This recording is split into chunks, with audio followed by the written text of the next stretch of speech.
दोस्तों कक्षा 9 हिंदी का पेपर हम लेके आ गए हैं। 2 घंटे 45 मिनट का आपका ये पेपर है। पूर्णांक इसका 80 रहने वाला है और बिल्कुल रियल पेपर आपको देखने को मिलेगा एग्जाम में आपके जिले का। और जिन बच्चों को ये पेपर आ चुका है, क्योंकि हम लगातार पेपर आपके लिए डाल रहे हैं, ये एज इट इज़ पेपर जिस बच्चे का आए वो कमेंट बॉक्स में कमेंट करके भी बताए। और इसके अलावा आप अपने उत्तर भी मिला लीजिए कि आपके ये प्रश्नों के उत्तर कैसे गए हैं।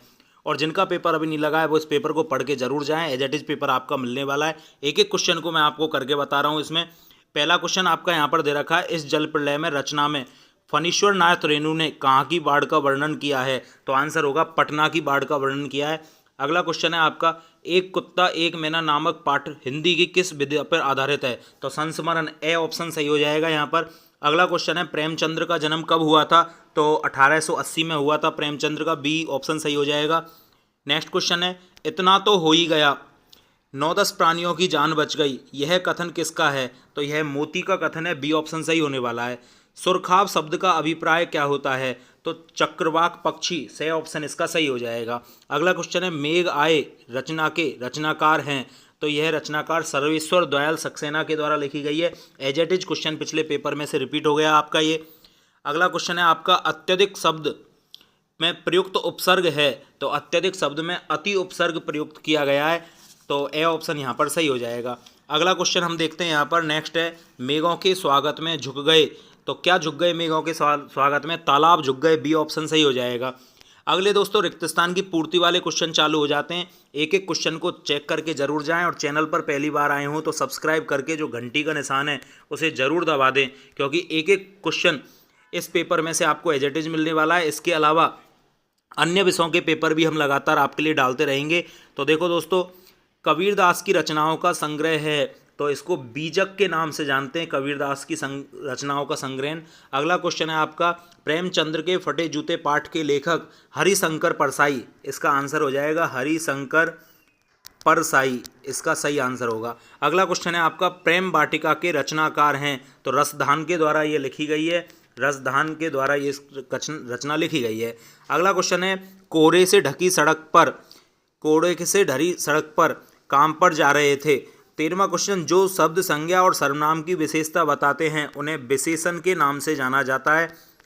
अगला क्वेश्चन है, वह एक लंगड़ी डॉट डॉट डॉट को देखकर गुरुदेव ने कहा यह यूथ भ्रष्ट है? तो यहाँ पर मैना शब्द आ जाएगा, मैना। ठीक है। अगला क्वेश्चन है 15वां, आप यहाँ पर देखें ध्यान से, एक एक क्वेश्चन को आप ध्यान से पढ़ लें।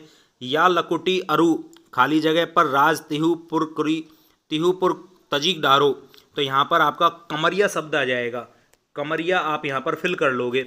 अगला क्वेश्चन है आपका, सांवले सपनों की याद पाठ की याद में लिखा गया है? तो बचपन की याद में यह पाठ लिखा गया है, बचपन यहाँ पर आप फिल कर लोगे।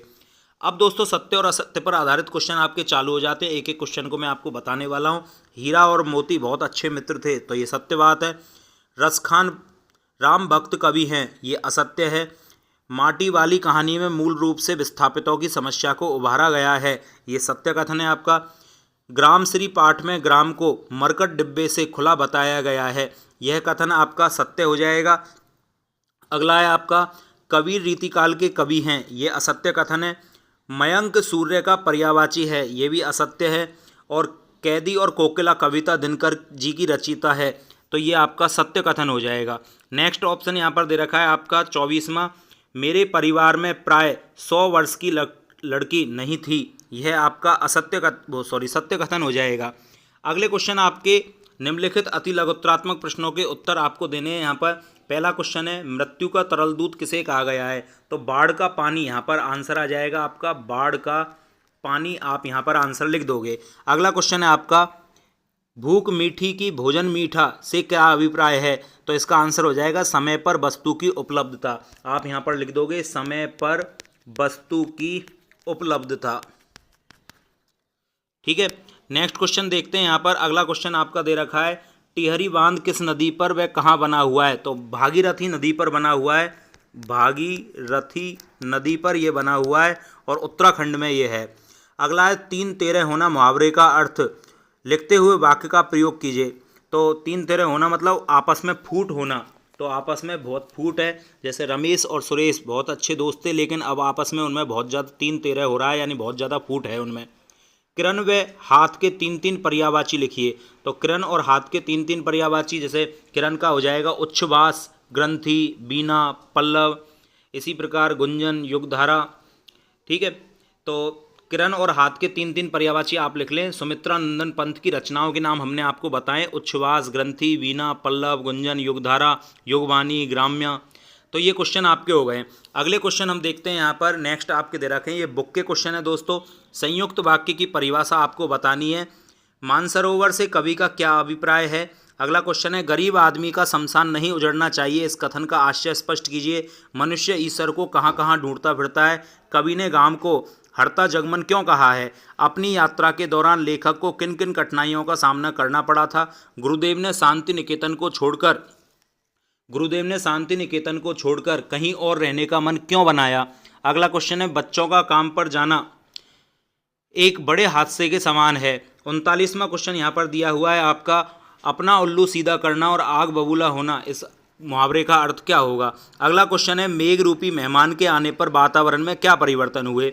और दोस्तों 41वां क्वेश्चन आपका एक अपठित गद्यांश दे रखा है। इस गद्यांश को आप ध्यान से पढ़ें और ध्यान से पढ़ने के बाद सभी क्वेश्चनों के आंसर आपको इस गद्यांश में से देने हैं। एज इट इज आप याद कर लीजिएगा, पूरा पेपर आपका ऐसा का ऐसा आने वाला है। नेक्स्ट क्वेश्चन आपका मैं बता देता हूँ आपको, उपर्युक्त गद्यांश का शीर्षक क्या हो जाएगा। तो गद्यांश का शीर्षक आपका भाषा हो जाएगा, आप यहाँ पर भाषा कर दोगे। अगला है आपका, दूसरों के सामने हाथ पसारना किसका घोतक है।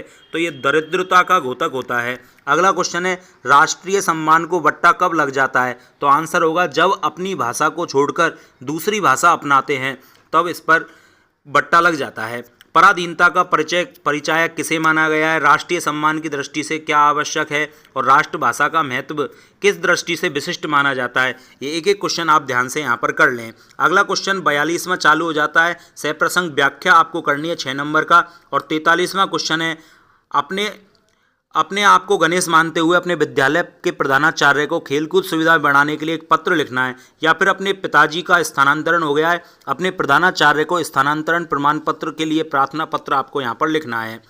और लास्ट दोस्तों क्वेश्चन, कन्या भ्रूण हत्या पर, कोरोना वायरस पर, पर्यावरण प्रदूषण पर, मोबाइल फोन वरदान या अभिशाप, 100% आने वाले क्वेश्चन है दोस्तों। ये हमने हर पेपर में आपको बताया, कोरोना वायरस का निबंध एज इट इज आपका पूछ लिया गया है देखो। और इस पेपर के एक एक क्वेश्चन को आप बड़े ध्यान से करके जाओगे, क्योंकि एज इट इज पेपर आपको देखने को मिलने वाला है। पेपर की यदि PDF फाइल आपको चाहिए तो आप हमारे Telegram channel education by Mohit sir को ज्वाइन कर लें, वहाँ से आपको इसकी PDF फाइल मिल जाएगी।